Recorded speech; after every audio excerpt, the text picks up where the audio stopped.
नमस्कार, मैं हूं प्रिया। आज है 3 मई। चलिए जानते हैं बिहार की 25 बड़ी खबरों को। बिहार में कोविड-19 प्रभावितों की संख्या में लगातार हो रही है बढ़ोतरी।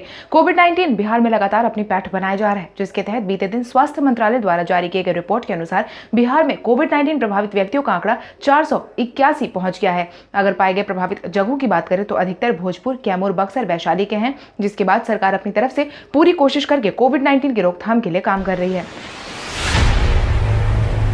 बिहार में कोविड-19 से प्रभावित चौथे मरीज की गई जान। बिहार में कोविड-19 से जान गंवाने वालों का आंकड़ा जारी है। बीते दिन बिहार के चौथे मरीज ने दुनिया को अलविदा कह दिया है। स्वास्थ्य विभाग के प्रधान सचिव संजय कुमार द्वारा जारी किए गए जानकारी के अनुसार जिस व्यक्ति की जान गई है वह 45 वर्षीय था और 30 अप्रैल को कोविड-19 प्रभावित होने की पुष्टि के बाद पीएमसीएच में भर्ती किया गया था।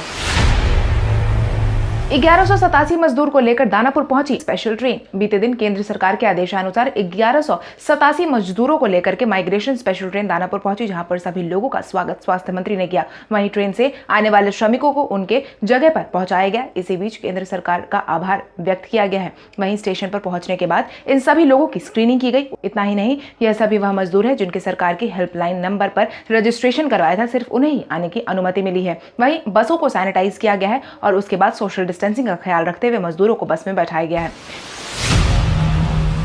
बीते दिन जारी किए गए पहले अपडेट में भोजपुर में एक साथ मिले 6 कोविड-19 प्रभावित। बिहार के भोजपुर जिले में बीते दिन पहले अपडेट में 6 कोविड-19 प्रभावित मिले हैं, जिसकी जानकारी बिहार के स्वास्थ्य मंत्रालय द्वारा जारी की गई है। भोजपुर में कोविड-19 प्रभावित की संख्या 18 तक पहुंचने के बाद जिला प्रशासन की परेशानी और ज्यादा बढ़ गई है। एहतियात के तौर पर जिला प्रशासन ने और सख्ती अपनाते हुए सीमा पर चौकसी को और ज्यादा बढ़ा दिया है। वहीं अब इलाके में सैनिटाइजेशन की प्रक्रिया को भी जोर कर दिया गया है। सुशील मोदी ने स्पेशल ट्रेन की संख्या बढ़ाने का दिया आश्वासन। बिहार के बाहर फंसे लोगों को वापस बुलाने के लिए बिहार सरकार ने बीते दिन स्पेशल ट्रेन का परिचालन करवाया था। वहीं ट्रेन बीते दिन दानापुर पहुंची थी। वहीं उप मुख्यमंत्री सुशील कुमार मोदी ने बीते दिन सभी आम नागरिकों को आश्वासन देते हुए यह भी साफ किया कि बिहार में और ज्यादा स्पेशल ट्रेनों को चलाया जाएगा, जिससे कि जयपुर, हैदराबाद से और देश के अनेक स्थानों से भी इन 5 विशेष ट्रेनों की मदद से रोजाना हजारों लोग की आवाजाही करवाई जाएगी।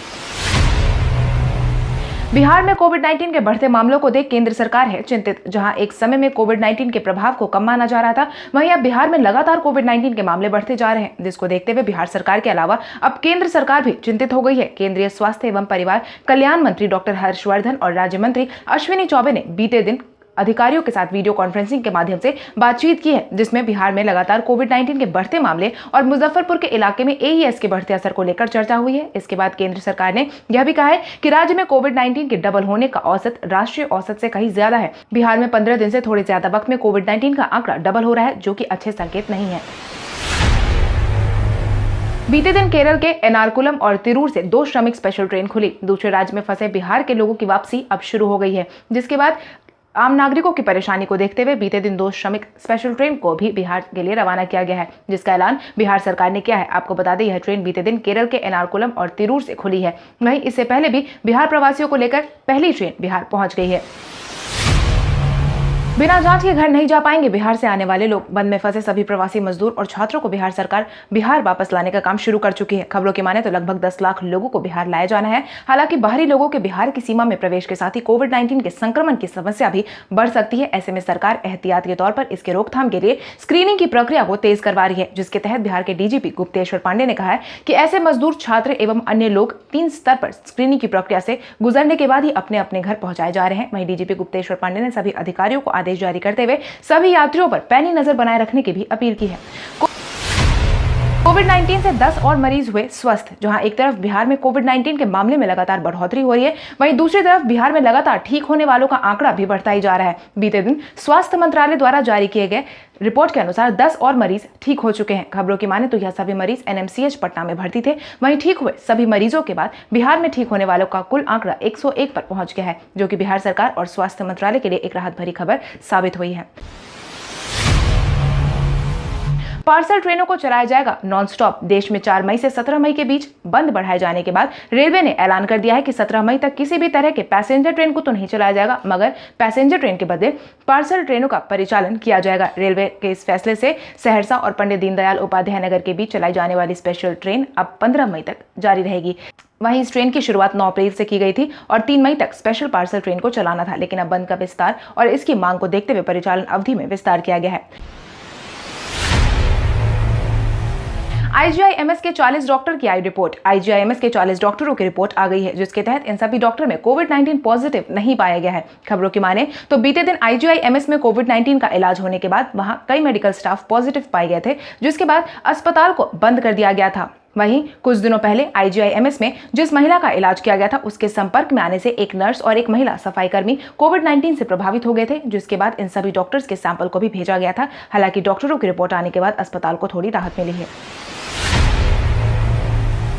बिहारियों को वापस लाने के लिए चिराग पासवान ने प्रधानमंत्री नरेंद्र मोदी का जताया आभार। लोजपा प्रमुख चिराग पासवान ने प्रधानमंत्री नरेंद्र मोदी के फैसले का स्वागत करते हुए बिहारियों को वापस लाने के लिए धन्यवाद व्यक्त किया है, जिसके तहत उन्होंने लिखा है कि स्पेशल ट्रेन चलाने के फैसले के लिए केंद्र सरकार और हमारे प्रधानमंत्री नरेंद्र मोदी जी को बधाई देता हूं और लोक जनशक्ति पार्टी की तरफ से धन्यवाद करता हूं। उन्होंने आगे कहा कि केंद्र की मदद के बाद ही बिहारियों को बिहार लाना संभव हो पाया है और अब उम्मीद करता हूं कि बिहार सरकार और हमारे मुख्यमंत्री नीतीश कुमार जी वापस लौट रहे बिहारियों की जांच कर कुछ दिनों के लिए क्वारंटाइन में उनको रखने में सफल होंगे। आपको बता दें, प्रधानमंत्री नरेंद्र मोदी ने बीते दिन सभी प्रवासी मजदूरों और छात्रों को उनके राज्य में भेजने का फैसला जारी किया था, जिसकी प्रक्रिया बीते दिन से शुरू हो चुकी है।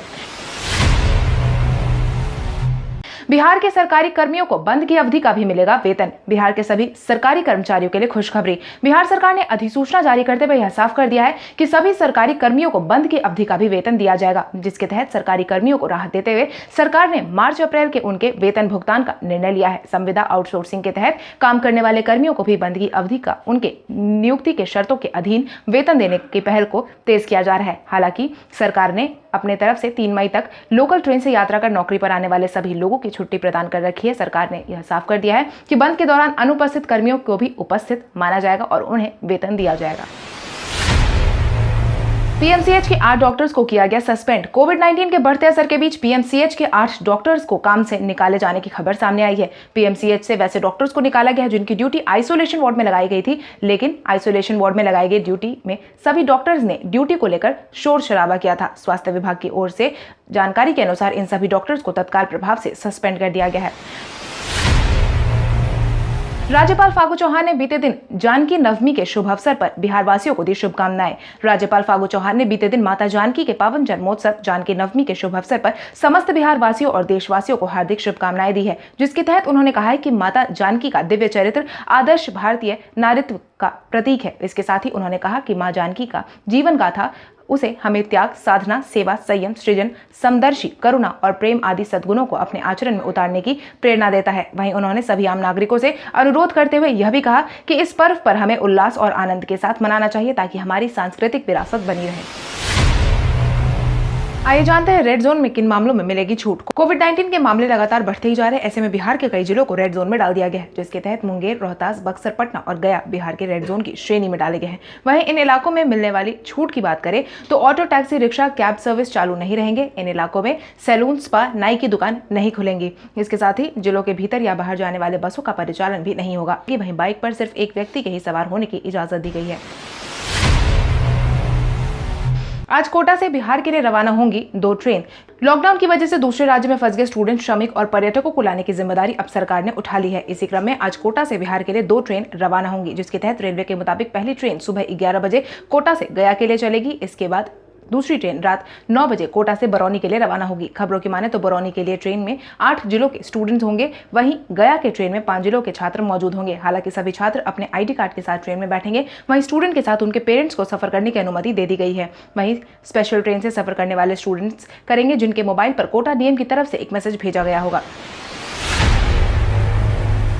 मुंगेर जिले में सड़क दिखने लगी है अब खाली। कोविड-19 के बढ़ते असर के बीच मुंगेर को रेड जोन में डाल दिया गया है। वहीं बिहार में कोविड-19 के सबसे अधिक मामले मुंगेर में ही देखने को मिले हैं। अकेले जमालपुर नगर परिषद क्षेत्र के सदर बाजार इलाके में 87 मामले आए हैं और यही कारण है कि जमालपुर नगर परिषद क्षेत्र में बंदी का सख्ती से अनुपालन कराया जा रहा है। वहीं मुंगेर में लगातार बढ़ रहे मामलों के बीच सड़कों और गलियों में सन्नाटा पसर गया है। कोविड-19 के जारी जद्दोजहद में सफलता मिलने के संकेत दिखाई दे रहे हैं। मुंगेर में बढ़ते असर को देखते हुए सभी लोगों से घरों में रहने की अपील की गई है। वहीं सैनिटाइजेशन की प्रक्रिया को जोर शोर से करवाया जा रहा है।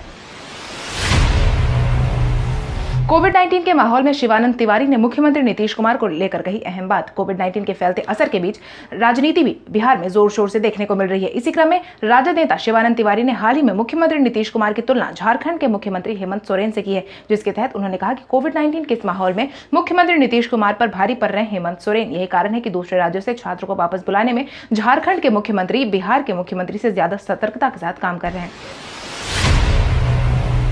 प्रवासी मजदूरों को लेकर राजनीति हुई शुरू। कोविड-19 के बढ़ते असर के बीच इस साल विधानसभा चुनाव का आयोजन भी होना है और यही कारण है कि कोविड-19 के रोकथाम के साथ साथ बिहार में राजनीति भी जोर शोर से देखने को मिल रही है। इसी क्रम में अप्रवासी मजदूरों का नया राजनीतिक मुद्दा बनाया गया है। हाल ही में उप मुख्यमंत्री सुशील कुमार मोदी ने कहा है कि जिसने अपने 15 साल के राज में बिहार की शिक्षा, खेती और उद्योग व्यवसाय को चौपट कर लाखों छात्र और मजदूर को दूसरे शहर में जाने पर मजबूर किया, वही आज केवल बयानबाजी कर प्रवासी बिहारियों के हमदर्द बन रहे। इतना ही नहीं, मंत्री सुशील कुमार मोदी ने आगे यह भी कहा कि मजदूरों पर सियासी रोटी सेकना बंद कर दे विपक्षी सरकार। तेजस्वी यादव ने मुख्यमंत्री नीतीश कुमार पर कसा तंज। नेता प्रतिपक्ष तेजस्वी यादव आए दिन मुख्यमंत्री नीतीश कुमार पर तंज कसते रहते हैं। इसी क्रम में उन्होंने एक बार फिर से मुख्यमंत्री नीतीश कुमार को आड़े हाथों लेते हुए कहा है कि प्रशासनिक क्षमता, संवाद, संवेदना, दूरदर्शिता आदि पैमाने पर सीएम साहब विफल ही नजर आते हैं। इसके साथ ही उन्होंने कहा कि खुद की मांग खुद ही खंडन, खुद का आग्रह खुद ही हाथ खड़े कर देना, इनका एक सूत्री एजेंडा हमारे सकारात्मक सुझाव के विपरीत ही देखने को मिला है। दरअसल तेजस्वी यादव ने बीते दिन कई रीट्वीट्स किए हैं। हालांकि केंद्र सरकार ने दूसरे राज्यों में प्रवासी मजदूरों और छात्रों की आवाजाही को अनुमति दे दी थी, उसके बाद भी लगातार तेजस्वी यादव मुख्यमंत्री नीतीश कुमार पर तंज कसने का सिलसिला जारी रखे हुए हैं। लक्ष्मीपति बालाजी ने महेंद्र सिंह धोनी को लेकर दिया अहम बयान। पूर्व भारतीय तेज गेंदबाज और IPL franchise Chennai Super Kings के गेंदबाजी कोच लक्ष्मीपति बालाजी ने हाल ही में महेंद्र सिंह धोनी को लेकर एक अहम बयान जारी किया है, जिसके तहत उन्होंने कहा कि महेंद्र सिंह धोनी की कप्तानी में 2007 में T20 विश्व कप को जीतना क्रिकेट के इस सबसे छोटे प्रारूप और अधिक लोकप्रिय बनाया गया है। आपको बता दें, महेंद्र सिंह धोनी के नेतृत्व में टीम इंडिया 2007 में खेले गए पहले T20 विश्व कप फाइनल में आखिरी ओवर तक चले मैच में पाकिस्तान को 5 रन से हराकर विश्व विजेता बनी थी। वहीं बालाजी ने अपनी बात को जारी रखते हुए आगे यह भी कहा कि पुराने दिनों की बात है कि जब शोएब अख्तर बहुत दूर से दौड़ कर आते थे, काफी तेज गेंद फेंकते थे, लेकिन राहुल द्रविड़ एक गेंद को आसानी से छोड़ देते थे। यह क्लासिकल क्रिकेट का हिस्सा था जो कम हो गया है।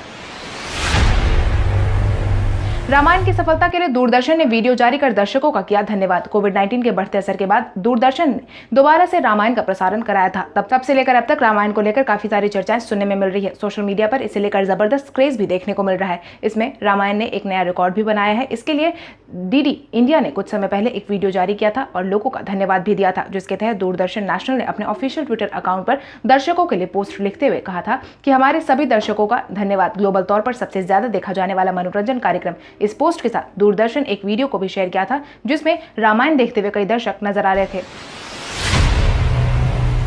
भारतीय मौसम विभाग ने बारिश का जारी किया पूर्वानुमान। भारतीय मौसम विभाग ने पूर्वानुमान जारी करते हुए बताया है कि बिहार के पटना समेत कई जिलों में 3 दिनों के अंदर भारी बारिश, आंधी देखने को मिल सकती है। वहीं कई ऐसे जिले भी होंगे जहां पर बर्फबारी भी देखने को मिल सकती है। भारतीय मौसम विभाग के पूर्वानुमान की माने तो 3 मई से 6 मई के बीच उत्तर पश्चिमी भारत में ज्यादातर क्षेत्रों में बारिश के संकेत जारी किए गए हैं।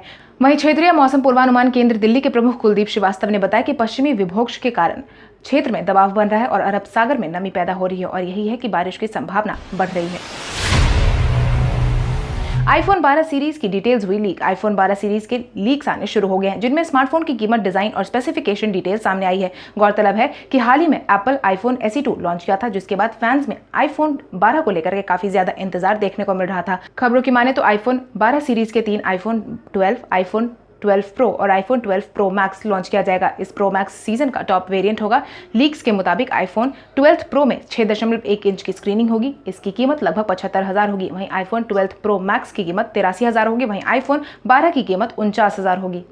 कल हमारे द्वारा पूछे गए सवाल का जवाब आप में से बहुत सारे यूजर ने हमें कमेंट करके दिया था, उसके लिए आपका बहुत बहुत धन्यवाद। आप में से जिन यूजर का कमेंट हमें अच्छा लगा है उनके नाम है मोहम्मद गुलाम, संजीत कुमार यादव, अजीत कुमार, शिवम कुमार, सरवन कुमार, महराज आलम, विनोद प्रेमी, रविंद्र कुमार वर्मा, शशि भूषण, सोनू गुप्ता, अमित तिवारी, गोपाल कुमार। इसके अलावा हमारी टीम को और भी लोगों के जवाब अच्छे लगे, मगर समय के अभाव के कारण हम उनका नाम नहीं ले पाए। लेकिन आप हमारे सवालों का जवाब देते रहे, हम कल आपका नाम लेने की पूरी कोशिश करेंगे। तो चलिए बढ़ते हैं आज के सवाल की ओर। आज का सवाल कुछ इस प्रकार है। केंद्र सरकार के आदेशानुसार क्या बिहार सरकार लाखों की तादाद में प्रवासियों को दोबारा बिहार में लाने में क्या सफल हो पाएगी या नहीं? अपने जवाब हमें कमेंट करके जरूर बताएं। इसके साथ ही आज के लिए बस इतना ही।